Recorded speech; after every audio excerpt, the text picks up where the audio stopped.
Oke, assalamualaikum warahmatullahi wabarakatuh. Kembali lagi dengan kita di channel Asgazen. Kalau video sebelumnya kita membahas salah satu pasal atau putusan PT UN. Nah, hari ini kita mau mencoba yang pada persoalan yang lebih umum. Nah, persoalannya adalah kalau kita mau mencoba melihat realitas hari ini dengan berbagai macam undang-undang yang berlaku di Indonesia, dari ribuan pasal, bahkan ada banyak hukum yang diberlakukan, kita coba realistis saja gitu kan. Nah, ketika banyak undang-undang yang diputuskan oleh pemerintah malah menimbulkan ketidakteraturan. Nah, sementara tujuannya saya yakin pemerintah mengeluarkan undang-undang itu ingin menimbulkan keteraturan dengan tujuan agar masyarakat bisa teratur, bisa tentram, bisa sejahtera. Nah, akan tetapi realitasnya yang terjadi hari ini malah undang-undang yang diberlakukan tersebut menimbulkan ketidakteraturan. Malah masyarakat hari ini mudah sensitif dan lebih sensitif gitu kan. Nah, karena diatur oleh undang-undang itu sendiri. Jadi masyarakat itu hari ini sangat mudah untuk melaporkan orang lain agar terpidana, agar terdakwa, dan kemudian diberi sanksi atas nama hukum gitu. Nah, ini persoalannya adalah apakah tujuan hukum itu sendiri memang begitu, atau memang karena undang-undang ini tidak bisa membaca bagaimana kondisi masyarakat hari ini, atau karena persoalan apa gitu kan. Nah, itu menjadi persoalan kita. Ya, memang betul apa yang disampaikan oleh Mas Fikri tadi ya. Ada beberapa peraturan perundang-undangan ya, yang itu dianggap menimbulkan kegaduhan ya, atau mungkin kalau bahasanya Mas Fikri tadi ketidakteraturan ya, dan itu dianggap keluar dari tujuan hukum itu sendiri ya. Jadi inginnya diatur supaya teratur begitu, tapi sebaliknya justru menimbulkan ketidakteraturan ya. Nah, ini mungkin kalau kita baca di berbagai teori ya, termasuk dalam teori ilmu hukum itu memang di sana ada kemungkinan itu Mas Fikri ya. Jadi misalnya kalau dalam ilmu sosial itu ada yang kita sebut dengan chaos theory itu ya. Itu salah satu salah satu doktrinnya ya yang terkenal itu, misalnya di sana disebutkan teaching order, finding disorder ya. Jadi inginnya mengajarkan keteraturan ya, tapi justru yang ditemukan adalah ketidakteraturan ya. Nah, ini memang relevan dengan kondisi saat ini ya. Jadi kalau misalnya ada peraturan perundang-undangan apapun bentuknya ya, kemudian dimaksudkan untuk mengatur supaya masyarakat teratur ya, tapi justru kemudian menimbulkan ketidakteraturan, saya kira relevan dengan teori ini ya. Nah, sebelum lebih lanjut, itu teorinya siapa? Kalau di Indonesia memang ini dipopulerkan oleh Sacipto Raharjo ya. Prof. Ya, Sacipto Raharjo dengan teori hukum progresifnya itu sudah memberikan penjelasan kepada kita ya, supaya apa yang kita atur dengan maksud agar masyarakat teratur gitu ini efektif ya, kita harus tahu dulu persoalan kemanusiaan ya. Makanya beliau selalu mengatakan bahwa hukum itu untuk manusia ya. Jangan dibalik ya, hukum untuk manusia untuk hukum. Ya, manusia untuk hukum ya. Jadi beliau selalu mengingatkan bahwa hukum itu sejatinya untuk manusia, bukan dibalik manusia untuk hukum ya.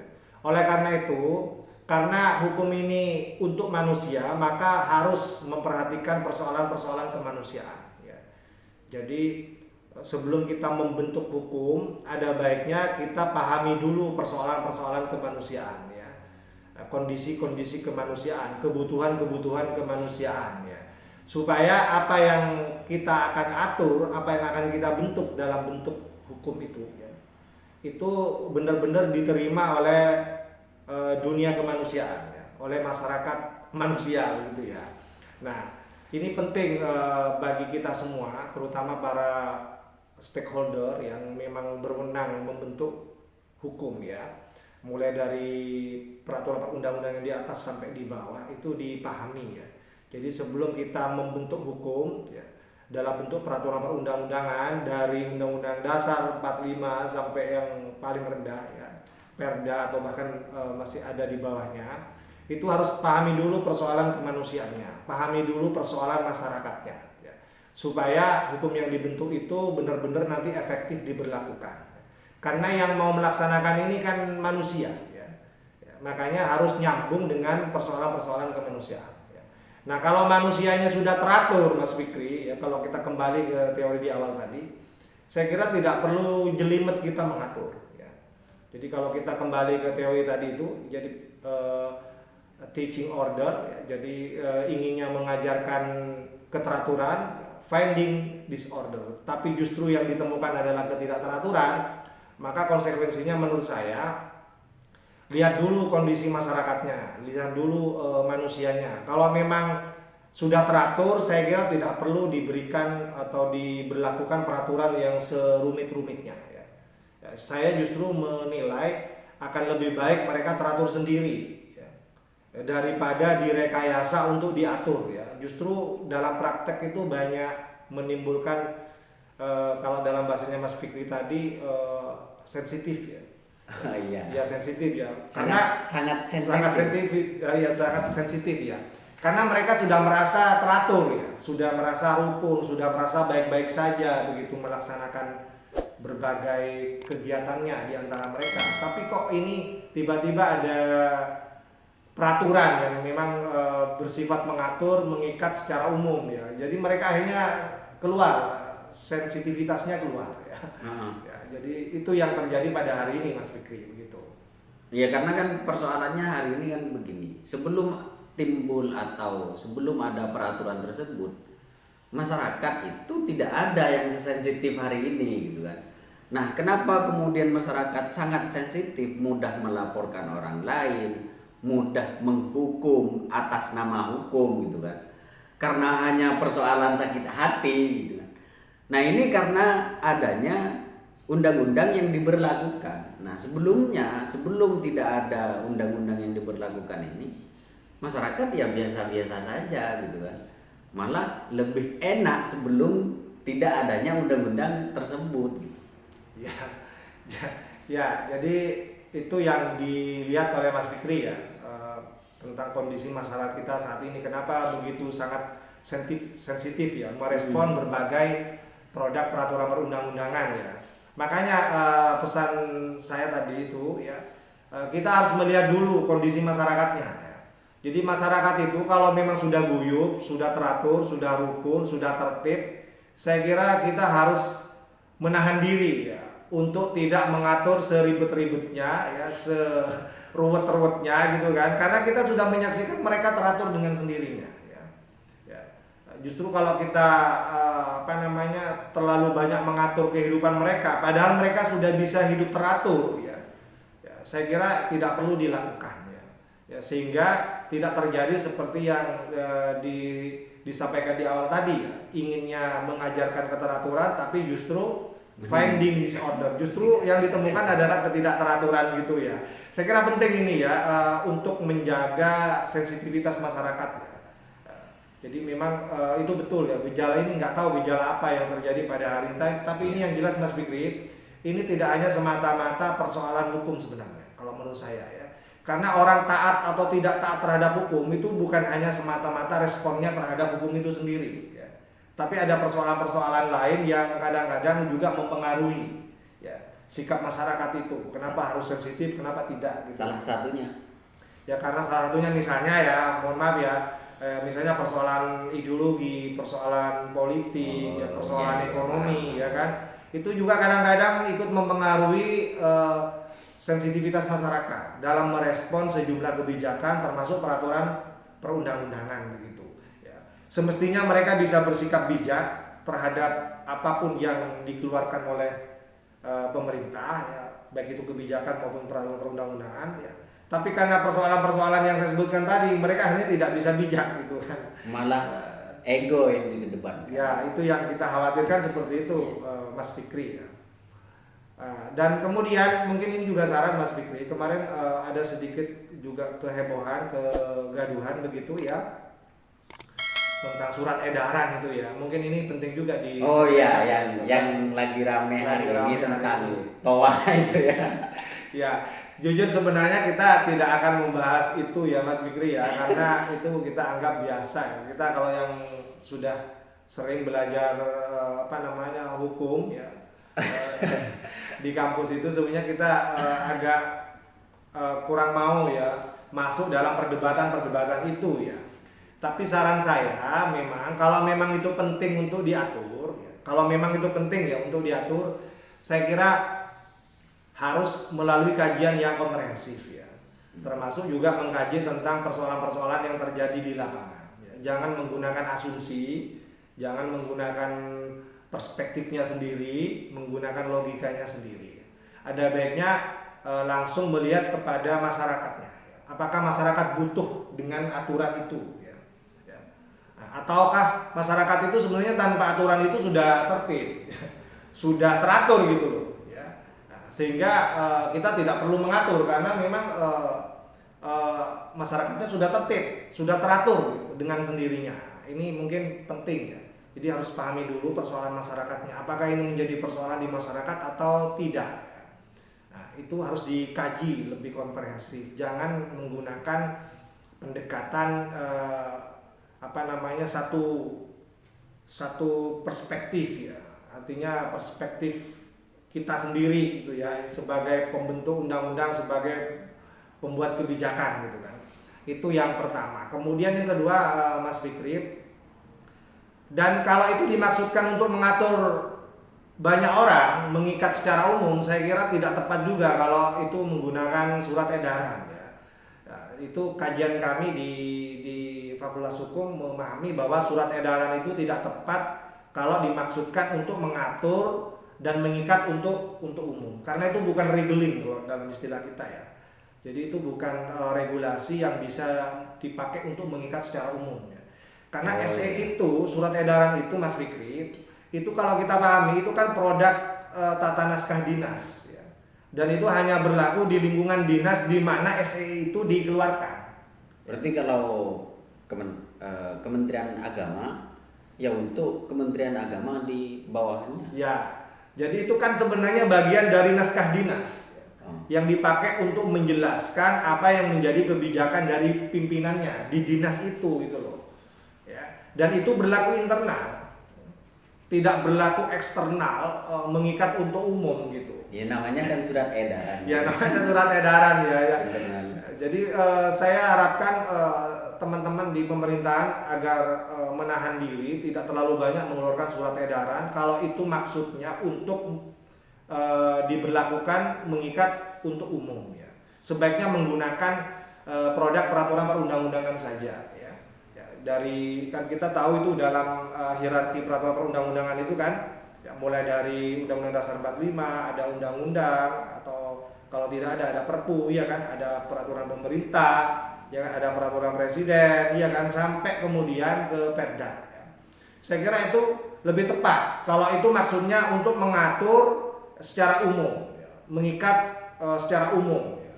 Nah, saya kira itu lebih tepat daripada menggunakan surat edaran. Karena surat edaran ini kalau nanti dilanggar oleh masyarakat umum itu tidak berkonsekuensi hukum Mas Fikri, nggak bisa berkonsekuensi hukum itu ya, dijadikan dasar ya untuk menjerat orang ya, itu nggak bisa ya, karena SE itu memang dalam teori itu hanya berlaku di internal saja, tidak berlaku eksternal secara luas untuk masyarakat ya. Saya kira itu ya sekedar apa yang bisa kita pahami dari perdebatan yang mengemuka di berbagai media sosial saat saat ini begitu, Mas Fikri ya. Mungkin apa lagi Mas Fikri yang kemarin ramai itu? Saya kira gini ya, kenapa kemudian peraturan surat edaran itu dikeluarkan oleh Kementerian Agama? Mungkin saja, mungkin ini hanya perkiraan. Karena saya pernah belajar dulu sih ketika masih sekolah di pesantren bahwa memang sebenarnya membaca Al-Quran itu haram ketika bacaan Al-Quran kita mengganggu terhadap tetangga kita. Contoh misalkan gini, kita membaca Al-Quran menggunakan toa di waktu jam-jam masyarakat sedang istirahat. Nah itu kan salah satu bagian yang dianggap mengganggu. Nah itu hukumnya, kalau tidak salah, hukumnya menjadi haram kita membaca Al-Quran itu. Jadi mending tidak menggunakan toa, karena efeknya mengganggu gitu kan. Nah, mungkin maksud dari Kementerian Agama itu mungkin ke sana maksudnya. Akan tetapi ternyata salahnya ya entah karena apa, entah karena faktor-faktor apa, kemudian malah banyak orang menafsirkan yang berbeda. Atau mungkin saja memang dari keputusan Kementerian Agama itu, atau dari pernyataannya, atau dari surat edarannya yang malah menimbulkan persoalan hari ini sampai rame, gitu aja sih sebenarnya kalau saya. Ya, kalau dalam perspektif saya untuk menentukan ini mengganggu atau tidak ya, seperti yang saya sampaikan di awal tadi, lebih baik itu harus melakukan kajian mendalam dulu ya di masyarakat itu ya. Jadi karena saya temukan juga Mas Fikri di beberapa lingkungan saya itu yang memang mayoritas Muslim ya, itu sudah biasa tidak hanya pada saat azan, Iya, lima cuman waktu kan, sholat, ya kan? ya cuman gini kan, persoalannya hari ini masyarakat yang sudah puluhan tahun berdampingan, sekalipun berbeda agama, ya mereka biasa-biasa saja dengan bisingnya speaker gitu kan, dengan bau dupa gitu, dengan bunyi lonceng misalkan. Mereka kan biasa-biasa saja. Kenapa kemudian hari ini harus diatur dan malah menimbulkan ketidakteraturan? Gitu. Makanya saya tadi berkali-kali bilang, pahami dulu persoalan masyarakatnya. Iya. Iya. Ya. Kalau memang di masyarakat itu ya, bunyi pengeras suara toa itu dianggap tidak mengganggu ya, karena sudah dianggap biasa ya, atau adat ya kalau dalam bahasa hukum itu ya. Itu saya kira memang wajar kalau misalnya surat edaran itu tidak akan efektif ya, kalau misalnya dimaksudkan mau diberlakukan di masyarakat itu ya. Di lingkungan saya itu sudah biasa Mas Fikri, bukan hanya mendengar suara adzan di 5 waktu ya. Ya, misalnya ada bahkan sebelum adzan dan sesudah adzan itu mereka sudah biasa ya, zikir dan sebagainya itu dengan menggunakan toa ya. Kemudian mengaji setiap hari Jumat manis ya. Ya, itu malam Jumat manis ya. Itu sudah biasa 30 juz itu dari pagi sampai selesai itu ya. Dan itu tidak mengganggu masyarakatnya, dan masyarakatnya malah mendukung, malah mengirim makanan untuk mereka-mereka yang yang menamatkan 30 juz ya. Jadi malah dukungannya sangat baik ya. Nah, ini saya kira yang harus dipahami oleh teman-teman yang ingin mengatur tadi ya. Jadi harus pahami dulu masyarakatnya sebelum membentuk peraturan begitu ya. Nah, ini tapi saya kira itu akan lebih tepat Mas Fikri ya, karena kita ini masyarakatnya berbeda-beda ya dalam menyikapi kebijakan itu. Anggaplah itu kebijakan ya. Saya tidak sebut SE ya, karena sekali lagi kalau itu SE itu tidak tepat diberlakukan secara umum ya.